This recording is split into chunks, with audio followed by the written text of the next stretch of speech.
வணக்கம். முக்கிய செய்திகள்.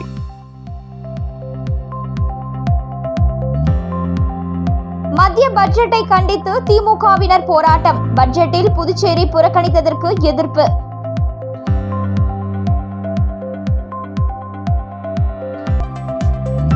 ஆந்திராவில் தொடரும் கனமழை. ஏனாமில் வெள்ளப்பெருக்கால் மக்கள் அவதி.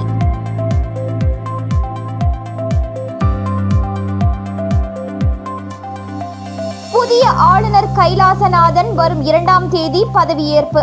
பட்ஜெட் கூட்டத்தொடரில் உரையாற்றுகிறார் ராதாகிருஷ்ணன். இனி விரிவான செய்திகள். புதுச்சேரியில் MBBS, BDS உள்ளிட்ட இளநிலை மருத்துவ படிப்புகளுக்கு நீட் தேர்வில் தகுதி பெற்ற மாணவர்கள் சென்டாக் இணையதளத்தில் வருகின்ற ஆகஸ்ட் 6ஆம் தேதி வரை விண்ணப்பிக்கலாம் என அறிவிக்கப்பட்டுள்ளது. புதுச்சேரியில் மருத்துவம், பொறியியல், கலை, அறிவியல் உள்ளிட்ட படிப்புகளுக்கான மாணவர் சேர்க்கை அரசின் சென்டாக் மூலம் ஆண்டுதோறும் நிரப்பப்பட்டு வருகிறது. இந்த நிலையில் MBBS, BDS படிப்புகளுக்கான விண்ணப்பம் குறித்து சென்டாக்கின் ஒருங்கிணைப்பாளர் அமன் சர்மா வெளியிட்டுள்ள அறிவிப்பில், புதுச்சேரி யூனியன் பிரதேசத்தில் உள்ள அரசு மற்றும் தனியார் மருத்துவம், பல் மருத்துவம், ஆயுர்வேத மருத்துவம் மற்றும் கால்நடை மருத்துவ கல்லூரிகளில் 1ஆம் ஆண்டு MBBS, BDS, BAMS மற்றும் BVSC ஆகிய பாடப்பிரிவுகளில் சேர்வதற்கு நீட் தேர்வில் தகுதி பெற்ற மாணவர்களிடமிருந்து விண்ணப்பங்கள் வரவேற்கப்படுவதாகவும், மருத்துவ படிப்பில் அரசு ஒதுக்கீடு, சிறுபான்மையினர் ஒதுக்கீடு, அகில இந்திய நிர்வாக ஒதுக்கீடு மற்றும் NR ஒதுக்கீடு ஆகிய பிரிவுகளிலும், பல் மருத்துவ படிப்பில் அரசு ஒதுக்கீடு, சிறுபான்மையினர் ஒதுக்கீடு, அகில இந்திய நிர்வாக ஒதுக்கீடு, NRI ஒதுக்கீடு ஆகிய பிரிவுகளிலும், ஆயுர்வேத மருத்துவ படிப்பில் அரசு ஒதுக்கீடு பிரிவிலும், கால்நடை மருத்துவ படிப்பில் சுய ஆதரவு ஒதுக்கீடு, NR ஒதுக்கீடு பிரிவிலும் விண்ணப்பங்கள் வரவேற்கப்படுகின்றது. இதில் அரசு ஒதுக்கீடு, சிறுபான்மையினர் ஒதுக்கீடு இடங்களுக்கு புதுச்சேரி குடியுரிமை உள்ளவர்களும், அகில இந்திய நிர்வாக ஒதுக்கீடு இடங்களுக்கு புதுச்சேரி மற்றும் பிற மாநிலத்தை சேர்ந்தவர்களும், NR ஒதுக்கீடு இடங்களுக்கு வெளிநாடு வாழ் இந்தியர்களுக்கும் விண்ணப்பிக்கலாம். மேலும் பாடப்பிரிவுகளுக்கு சென்டாக் இணையதளமான www.centakpuducherry.in என்ற இணையதளத்தில் விண்ணப்பங்கள் பெறப்பட்டு வருகின்றது. ஆன்லைனில் விண்ணப்பிக்க வருகின்ற ஆகஸ்ட் 6ஆம் தேதி கடைசி நாள் என அறிவிக்கப்பட்டுள்ளது. விண்ணப்பத்தை பூர்த்தி செய்யும் போது நீட் 2024 தேர்வில் திருத்தப்பட்ட மதிப்பெண் அடிப்படையில் பெற்ற அகில இந்திய நீட் தரவரிசையில் நுழைவதை விண்ணப்பதாரர்கள் உறுதி செய்ய வேண்டும்.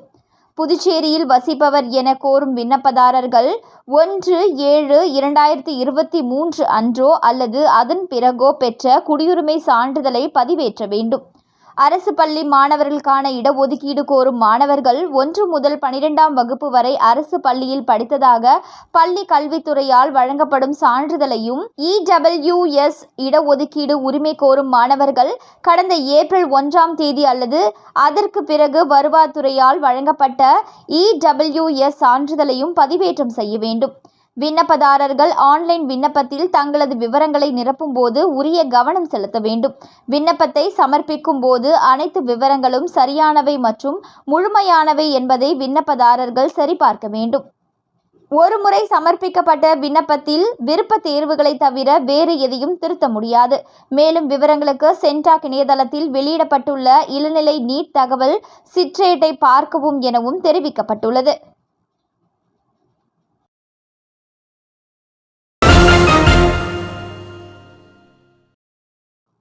புதுச்சேரியில் பொறுப்பு ஆளுநராக இருந்த CP ராதாகிருஷ்ணன் மகாராஷ்டிரா மாநிலத்திற்கு மாற்றப்பட்டுள்ள நிலையில் வரும் 31ஆம் தேதி கூடும் புதுச்சேரி பட்ஜெட் கூட்டத்தொடரில் உரையாற்ற சபாநாயகர் செல்வம் அழைப்பு விடுத்ததை தொடர்ந்து பேரவையில் CP ராதாகிருஷ்ணன் உரையாற்றுகின்றார்.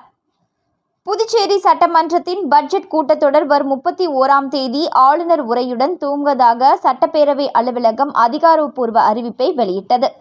இந்த நிலையில் புதுச்சேரி பொறுப்பு ஆளுநராக இருந்த CP ராதாகிருஷ்ணனை மகாராஷ்டிரா மாநிலத்திற்கு ஆளுநராக மாற்றி புதுச்சேரிக்கு புதியதாக நிரந்தர ஆளுநராக ஓய்வு பெற்ற IAS அதிகாரி K கைலாசநாதனை நியமித்து குடியரசுத் தலைவர் உத்தரவிட்டார். இந்த நிலையில் வரும் 31ஆம் தேதி புதுச்சேரி சட்டமன்ற பட்ஜெட் கூட்டத்தொடரில் ஆளுநர் உரையாற்ற யார் வருவார் என்ற கேள்வி எழுந்தது. புதிய ஆளுநராக நியமிக்கப்பட்ட கே. கைலாசநாதன் வரும் 2ஆம் தேதி புதுச்சேரிக்கு வந்து பதவியேற்க உள்ளதாக தகவல் வெளியானதால் வரும் 31ஆம் தேதி புதுச்சேரி சட்டப்பேரவையில் உரையாற்ற சி.பி. ராதாகிருஷ்ணனுக்கு அழைப்பு விடுத்ததைத் தொடர்ந்து புதுச்சேரி சட்டப்பேரவையில் வரும் 31ஆம் தேதி சி.பி. ராதாகிருஷ்ணன் தமிழில் உரையாற்ற உள்ளதாக சட்டப்பேரவை வட்டாரங்கள் தெரிவிக்கின்றது.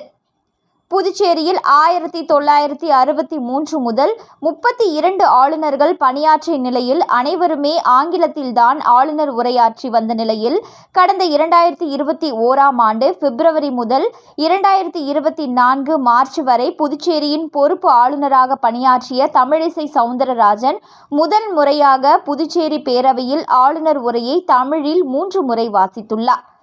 அவரைத் தொடர்ந்து பல மாநிலங்களில் ஆங்கிலத்தில் ஆளுநர் உரையாற்றிய சி.பி. ராதாகிருஷ்ணன் 2வது ஆளுநராக புதுச்சேரி பேரவையில் தமிழில் உரையாற்ற உள்ளார் என்பது குறிப்பிடத்தக்கது.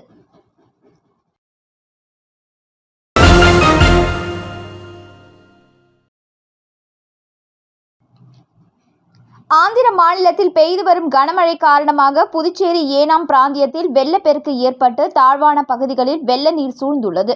மேலும் மீனவர்கள் கடலுக்கு மீன்பிடிக்க செல்ல தடை விதிக்கப்பட்டுள்ளது. ஆந்திர மாநிலத்தில் பெய்து வரும் கனமழை காரணமாக அங்குள்ள பத்ராச்சலம், தவிலேஸ்வரம் அணைகளில் நீர்மட்டம் உயர்ந்துள்ளதால் உபரி நீர் திறந்து விடப்பட்டுள்ளது. இதனால் கோதாவரி ஆற்றங்கரையில் அமைந்துள்ள புதுச்சேரி மாநிலம் ஏனாம் பிராந்தியத்தில் வெள்ளம் கரை புரண்டு ஓடுகிறது. இங்குள்ள பாலயோகி பாலத்தை தாண்டி வெள்ள நீர் வருகை அதிகரித்து வருகிறது. இதனால் தாழ்வான பகுதிகளான பிரான்சிபா, பாலயோகி நகர், பழைய ராஜீவ் நகர், குருசம்பேட்டை, குரு கிருஷ்ணாபுரம் மற்றும் கடலோர கிராமங்களில் வெள்ள நீர் உள்ளே புகுந்து வருகின்றது. தொடர்ந்து கோதாவரி ஆற்றில் வெள்ளப்பெருக்கு அதிகரித்த வண்ணம் உள்ளதால் மாவட்ட நிர்வாகம் மோட்டார் மூலம் வெள்ள நீரை வெளியேற்றி வருகின்றனர்.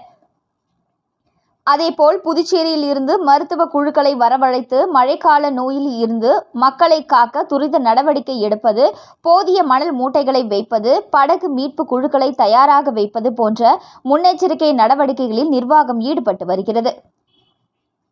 மேலும் ஆற்றில் வெள்ளம் கரைகளை தாண்டிவிட்டதால் படகுகளை பாதுகாப்பான இடத்தில் நிறுத்தவும், ஆறு மற்றும் கடலில் மீன்பிடிக்க மீனவர்களுக்கு தடையும் விதிக்கப்பட்டுள்ளது.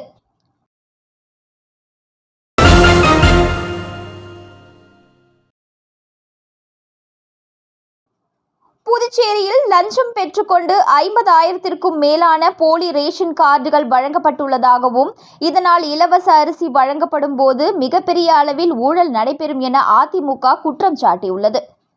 புதுச்சேரி அதிமுக அலுவலகத்தில் செய்தியாளர்களை சந்தித்த மாநில செயலாளர் அன்பழகன், புதுச்சேரி மாநிலத்திற்கு பொறுப்பு ஆளுநர் என்ற நிலை மாறி தற்போது துணைநிலை ஆளுநர் நியமிக்கப்பட்டுள்ளார். தற்போது நியமிக்கப்பட்டுள்ள ஆளுநர் மோடியிடம் நேரடி அதிகாரியாக செயல்பட்டவர் என தெரிகிறது. அதன் அடிப்படையில் நிச்சயம் அவர் மாநிலத்தினுடைய வளர்ச்சிக்கு உறுதுணையாக இருப்பார் என நம்புகின்றோம்.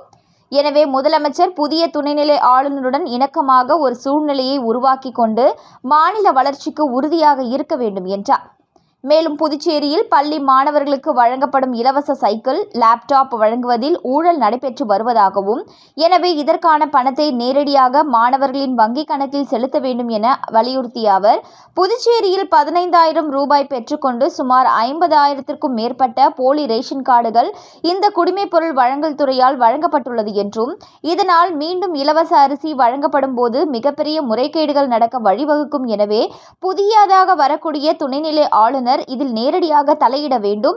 இந்த விவகாரத்தில் ஒரு IAS செயலர் தலைமையில் உயர்மட்ட கமிட்டி அமைத்து அரிசி கொள்முதல் செய்து அரிசி வழங்க வேண்டும் என்றும், புதுச்சேரியில் அனைத்து துறைகளிலும் நடைபெற்று வரும் ஊழல் முறைகேடுகள் தொடர்பாக புதிய துணைநிலை ஆளுநர் பதவி ஏற்றவுடன் அவரை அதிமுக சார்பில் சந்தித்து புகார் அளிக்க உள்ளதாகவும் தெரிவித்தார்.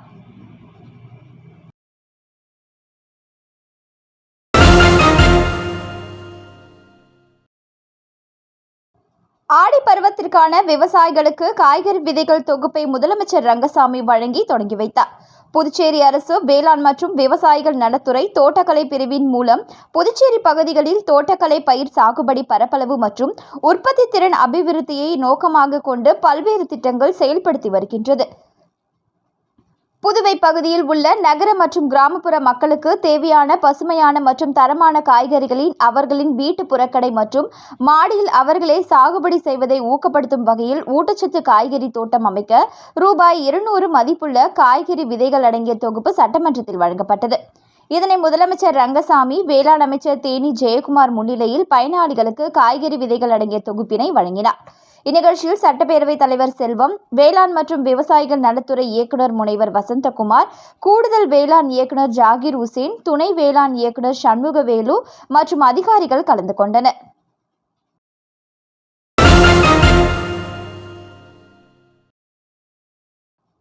புதுச்சேரியில் உள்ள புனித ஜான் மரி வியானி ஆலய கொடியேற்ற விழாவில் புதுச்சேரி, கடலூர் உயர் மறைமாவட்ட பேராயர் பிரான்சிஸ் கலிஸ்ட் உள்ளிட்ட திரளான கிறிஸ்தவர்கள் கலந்து கொண்டனர். புதுச்சேரி ரெயின்போ நகர் பகுதியில் புனித ஜான் மரி வியானி ஆலயத்தின் ஆண்டு பெருவிழா கொடியேற்றத்துடன் தொடங்கியது. மேலும் மாலை சிறப்பு திருப்பலி நடத்தப்பட்டது. தொடர்ந்து ஆலய வளாகத்தில் உள்ள கொடிமரத்தில் அன்னை உருவம் பதித்த கொடியை புதுச்சேரி, கடலூர் மறைமாவட்ட பேராயர் பிரான்சிஸ் கலிஸ்ட் கொடியை ஏற்ற திரளான கிறிஸ்தவர்கள் கலந்து கொண்டனர்.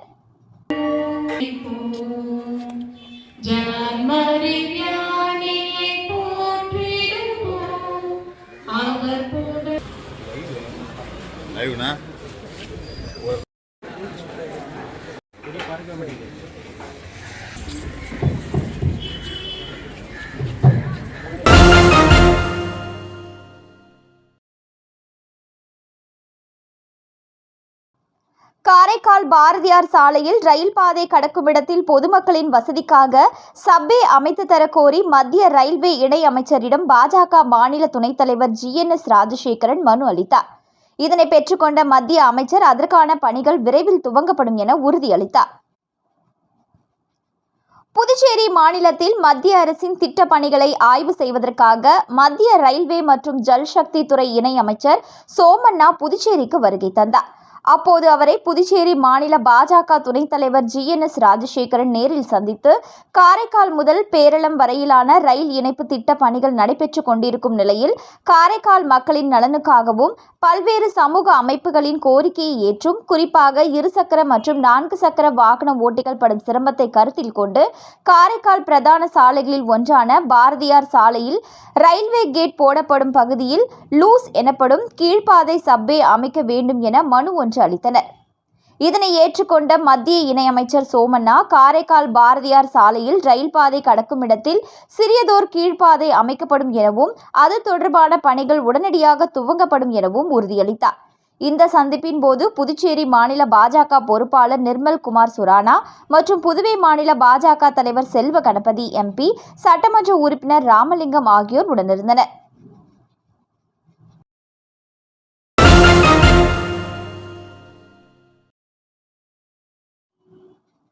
புதுச்சேரி அரசில் காலியாக உள்ள B பிரிவு பணியிடங்களை MBC இட ஒதுக்கீட்டை பின்பற்றி நிரப்ப வேண்டும் என முதலமைச்சர் ரங்கசாமியை சந்தித்து பாமகவினர் மனு அளித்தனர்.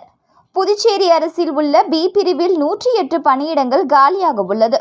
இந்த பணியிடங்களை நிரப்புவதற்காக அறிவிப்பு சமீபத்தில் வெளியானது. இதில் தாங்கள் அறிவித்தது போல் MBC இட ஒதுக்கீட்டின் அடிப்படையில் நிரப்புவதற்கான எந்த நடவடிக்கையும் எடுக்கப்படவில்லை என தெரிகிறது. எனவே இப்பணியிடங்களை நிரப்பும் போது MBCக்கு உரிய இட ஒதுக்கீடு வழங்கி இந்த பணியிடங்களை நிரப்புவதற்கு உரிய நடவடிக்கை எடுக்க வலியுறுத்தி பாமக சார்பில் மாநில அமைப்பாளர் கணபதி தலைமையில் பாமகவினர் சட்டமன்றத்தில் முதலமைச்சர் ரங்கசாமியை சந்தித்து மனு அளித்தனர்.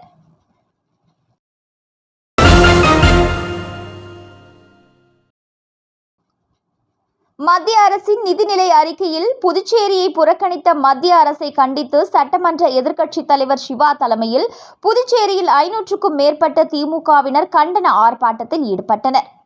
மத்திய அரசின் நிதிநிலை அறிக்கையில் தமிழ்நாட்டை வஞ்சித்த மத்திய பாஜக அரசு பாஜக கூட்டணியில் உள்ள புதுச்சேரியையும் புறக்கணித்ததை கண்டித்தும் தேசிய ஜனநாயக கூட்டணி தேர்தலில் அளித்த வாக்குறுதிகள் எதையும் நிறைவேற்றாமல் மக்களை வஞ்சிப்பதை கண்டித்தும் சட்டமன்ற எதிர்க்கட்சி தலைவரும் மாநில கழக அமைப்பாளருமான சிவா தலைமையில் 500க்கும் மேற்பட்ட திமுகவினர் அண்ணா சிலை அருகில் கண்டன ஆர்ப்பாட்டத்தில் ஈடுபட்டனர்.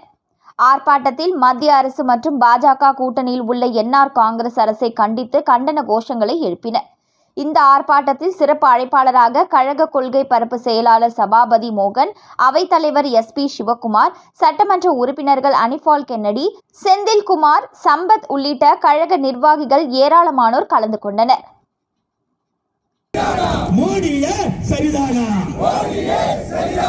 நிம்மி மாமிய சரிதானா? ஒப்ப வீட்டு சொத்தா இது? எங்க பங்கு எங்க போச்சு?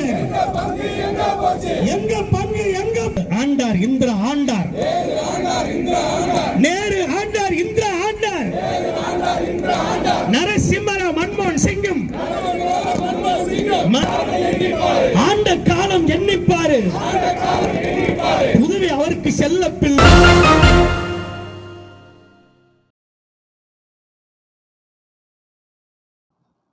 விழுப்புரம் தெற்கு மாவட்டம் வானூர் கிழக்கு ஒன்றியம், வானூர் மேற்கு ஒன்றியம், கிளியனூர் ஒன்றியம் மற்றும் கோட்டக்குப்பம் நகர செயல் வீரர்கள் ஆலோசனை கூட்டம் விழுப்புரம் தெற்கு மாவட்ட பொறுப்பாளர் பொன் கௌதம சிகாமணி தலைமையில் நடைபெற்றது. கூட்டத்தில் உயர்கல்வித்துறை அமைச்சர் பொன்முடி கலந்து கொண்டு சிறப்புரையாற்றினார். ஒன்றிய செயலாளர் PKT முரளி, கிளியனூர் ராஜி, மைதிலி ராஜேந்திரன், நகர செயலாளர் SS ஜெயமூர்த்தி ஆகியோர் முன்னிலை வகித்தனர். விக்கிரவாண்டி சட்டமன்ற உறுப்பினர் அன்னியூர் சிவா, மாவட்ட ஊராட்சி குழு தலைவர் ஜெயச்சந்திரன், மாவட்ட பொருளாளர் ஜனகராஜ், மாநில ஆதிதிராவிட நலக்குழு இணை செயலாளர் புஷ்பராஜ், மாவட்ட துணை செயலாளர் இளந்திரையன், தலைமை செயற்குழு உறுப்பினர் பாஸ்கரன், பொதுக்குழு உறுப்பினர் இளங்கோ, ஒன்றிய குழு தலைவர் உஷா, PKT முரளி, ஒன்றிய குழு துணைத் தலைவர் பருவ கீர்த்தனா, விநாயகமூர்த்தி உள்ளிட்ட ஒன்றிய நகர கழக நிர்வாகிகள், உள்ளாட்சி பிரதிநிதிகள் பலர் இதில் கலந்து கொண்டனர்.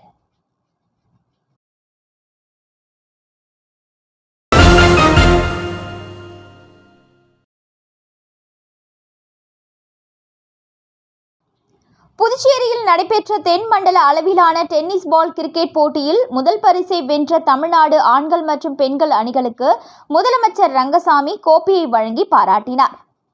Puducherry tennis ball cricket association சார்பில் 17வது சீனியர் தென் மண்டல அளவிலான 8 ஓவர் கிரிக்கெட் போட்டி ஜிப்மர் விளையாட்டு மைதானத்தில் நடைபெற்றது. 2 நாட்கள் நடைபெற்ற இதில் புதுச்சேரி, தமிழ்நாடு, ஆந்திரா, கேரளா, கர்நாடகா, தெலுங்கானா ஆகிய 6 மாநிலங்களைச் சேர்ந்த வீரர் வீராங்கனைகள் பங்கேற்றனர். இதன் இறுதிப் போட்டிக்கு ஆண்கள் மற்றும் பெண்கள் பிரிவில் தமிழ்நாடு, புதுச்சேரி அணிகள் மோதின.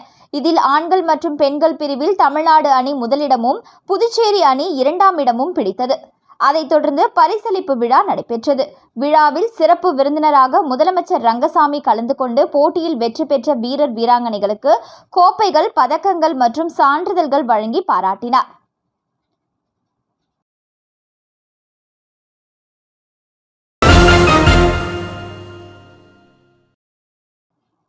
புதுச்சேரி வாழைக்குளம் அருள்மிகு ஸ்ரீ செங்கழுநீர் அம்மனின் 96வது ஆண்டு செடல் மகா உற்சவத்தை முன்னிட்டு சிறப்பு அலங்காரத்தில் அலங்கரிக்கப்பட்ட வாகனத்தில் அம்மன் திருவீதி உலா நடைபெற்றது. புதுச்சேரி வாழைக்குளம் பகுதியில் அமைந்துள்ளது அருள்மிகு ஸ்ரீ செங்கழுநீர் அம்மன் ஆலயம். இந்த ஆலயத்தில் 96வது ஆண்டு செடல் மகா உற்சவம் கொடியேற்றத்துடன் தொடங்கியது. தினம்தோறும் செங்கழுநீர் அம்மன் பல்வேறு வாகனத்தில் எழுந்தருளி பக்தர்களுக்கு காட்சியளித்து வந்தார். இதன் ஒரு பகுதியாக செங்கழுநீர் அம்மன் சிறப்பு அலங்காரத்தில் எழுந்தருளி உட்புறப்பாடு நடைபெற்று மின் விளக்குகளால் அலங்கரிக்கப்பட்ட வாகனத்தில் வைத்து திருவீதி உலா நடைபெற்றது. இதில் பக்தர்கள் பலரும் கலந்து கொண்டு அம்மனை வழிபட்டு சென்றனர். மீண்டும் முக்கிய செய்திகள்.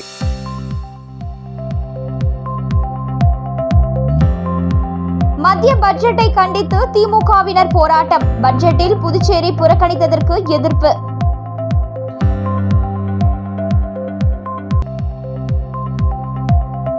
ஆந்திராவில் தொடரும் கனமழை, ஏனாமில் வெள்ளப்பெருக்கால் மக்கள் அவதி.